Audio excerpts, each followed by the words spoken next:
प्यारे छात्रों, नागरिक शास्त्र विषय में अध्याय 2 भारतीय संविधान में अधिकार, इस अध्याय के अंतर्गत हम मौलिक अधिकारों के विषय में चर्चा कर रहे थे, जिसमें से प्रथम 2 मौलिक अधिकार के विषय में मैं आपको पहले ही बता चुका हूँ। समता या समानता का अधिकार पहला मौलिक अधिकार है, दूसरा स्वतंत्रता का अधिकार दूसरा मौलिक अधिकार है। इसके विषय में कल और परसों हम चर्चा कर चुके हैं। आज हम चर्चा करेंगे तीसरा जो हमारा मौलिक अधिकार है वो है शोषण के विरुद्ध अधिकार। तीसरे और चौथे, तीसरा है शोषण के विरुद्ध अधिकार, इसके विषय में हम चर्चा करेंगे, और चौथा है धार्मिक स्वतंत्रता का अधिकार, इसके विषय में चर्चा करेंगे। तो सबसे पहले हम तीसरा जो हमारा मौलिक अधिकार है वो शोषण के विरुद्ध अधिकार, इसके विषय में चर्चा करेंगे। संविधान में भाई इस अधिकार के विषय में अनुच्छेद 23 से 24 तक वर्णन किया गया है। धनवान और साधन संपन्न व्यक्ति निर्धनों का हमेशा से शोषण करते रहे हैं, आप सब भी देखते होंगे समाज में, और पूंजीवाद के विस्तार के कारण तो शोषण में और भी वृद्धि हुई है। इसमें संदेह नहीं है कि अधिकांश उद्योगपति श्रमिकों से अधिक काम लेकर उन्हें कम से कम मजदूरी देना चाहते हैं। आप भी देखते होंगे फैक्ट्री में 12-12 घंटे 14-14 घंटे का काम लेते हैं उद्योगपति, और सैलरी वही उनको 8 घंटे के हिसाब से जो है देते हैं। अर्थात श्रमिकों को अधिकतम शोषण करना चाहते हैं वो। अतः शोषण की समाप्ति हेतु संविधान में निम्नलिखित व्यवस्था की गई है। पहली व्यवस्था, मानव के क्रय विक्रय पर रोक। पहले दास प्रथा थी, मानव की क्रय विक्रय पर ना व्यक्तियों को खरीदा जा सकता ना बेचा जा सकता। तो संविधान के अनुच्छेद 23(1) के अनुसार मानव व्यापार को अवैधानिक घोषित किया गया है। दूसरा, बेगार एवं बलपूर्वक श्रम का अंत। बेगार से मतलब है सीधी सी भाषा में बिना कुछ पारिश्रमिक दिए किसी से कार्य करा लेना, वो बेगार कहलाता है। बलपूर्वक आप समझ रहे होंगे, जबरदस्ती, पैसे देने नहीं है और आप जबरदस्ती किसी से काम ले रहे हैं।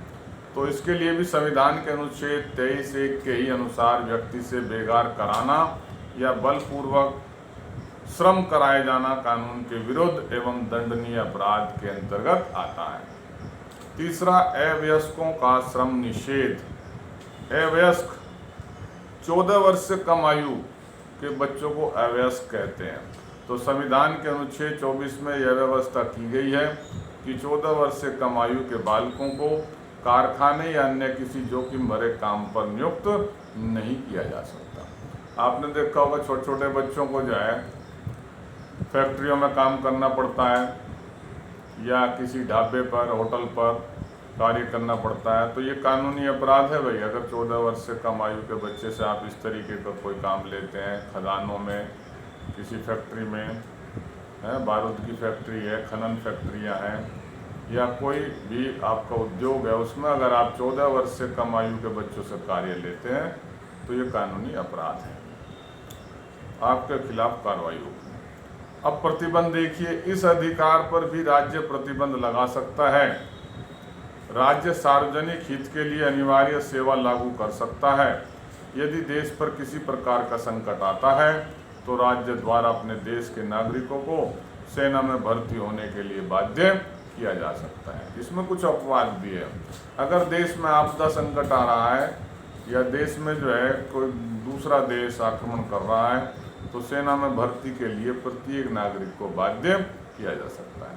तो ये था भाई आपका तीसरा मौलिक अधिकार, शोषण के विरुद्ध अधिकार। इसी कड़ी में हम आज चौथे जो मौलिक अधिकार है वो है आपका धार्मिक स्वतंत्रता का अधिकार। इस विषय पर भी चर्चा करेंगे। तो सुनिए, धार्मिक स्वतंत्रता के अधिकार के अंतर्गत क्या क्या बातें आती हैं।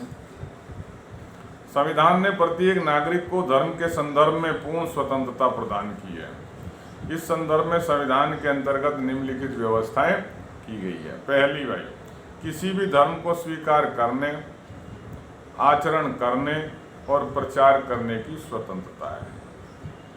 यानी कोई भी व्यक्ति अपनी इच्छा के अनुसार किसी भी धर्म को स्वीकार कर सकता है, उसके अनुसार आचरण कर सकता है और उस धर्म का प्रचार प्रसार कर सकता है। व्यक्ति को धर्म के क्षेत्र में इस दृष्टि से पूर्ण स्वतंत्रता प्रदान की गई है कि वह अपनी इच्छा अनुसार किसी भी धर्म को स्वीकार करे तथा अपने ढंग से अपने इष्ट देव की आराधना करे। व्यक्ति को यह भी स्वतंत्रता प्राप्त है कि वह अपनी रुचि के अनुसार धार्मिक संस्थाओं का गठन एवं अपने धर्म का प्रचार प्रसार करे। इस प्रकार सभी धार्मिक संदर्भों में प्रत्येक नागरिक पूर्ण स्वतंत्र है। दूसरा भाई, धार्मिक संस्थाओं के प्रबंध की स्वतंत्रता। अनुच्छेद 24 के अनुसार धार्मिक मामलों के प्रबंध की स्वतंत्रता दी गई है। आप किसी भी धार्मिक संस्था का प्रबंध कर सकते हैं। तीसरा, धार्मिक व्यय कर मुक्त है, टैक्स से मुक्त है भाई। धर्म के कार्यों में जो भी धन खर्च होता है वो टैक्स मुक्त है। अनुच्छेद 27 के आधार पर धार्मिक कार्यों के लिए खर्च की गई जाने वाली धनराशि को टैक्स यानी कर से मुक्त किया गया है तथा राज्य किसी भी धार्मिक संपत्ति का अधिग्रहण नहीं कर सकता। चौथा है, राजकीय संस्थाओं में धार्मिक शिक्षा निषिद्ध है।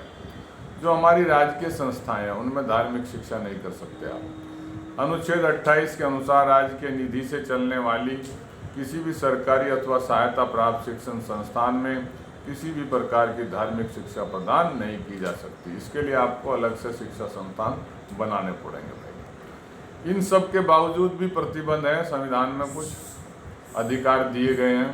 किन्हीं विशेष कारणों या परिस्थिति संयोगवश किसी विशेष धर्म के प्रचार या धार्मिक संस्थान पर सरकार को प्रतिबंध लगाने का पूर्ण अधिकार है। तो आज हमने 2 मौलिक अधिकारों के विषय में आपको बताया। तीसरा मौलिक अधिकार शोषण के विरुद्ध अधिकार और चौथा है धार्मिक स्वतंत्रता का अधिकार। कुल 6 अधिकार है मौलिक अधिकार। इस समय 4 आपके बताए जा चुके, 2 और रह रहे हैं। इनके विषय में हम कल चर्चा करेंगे। धन्यवाद।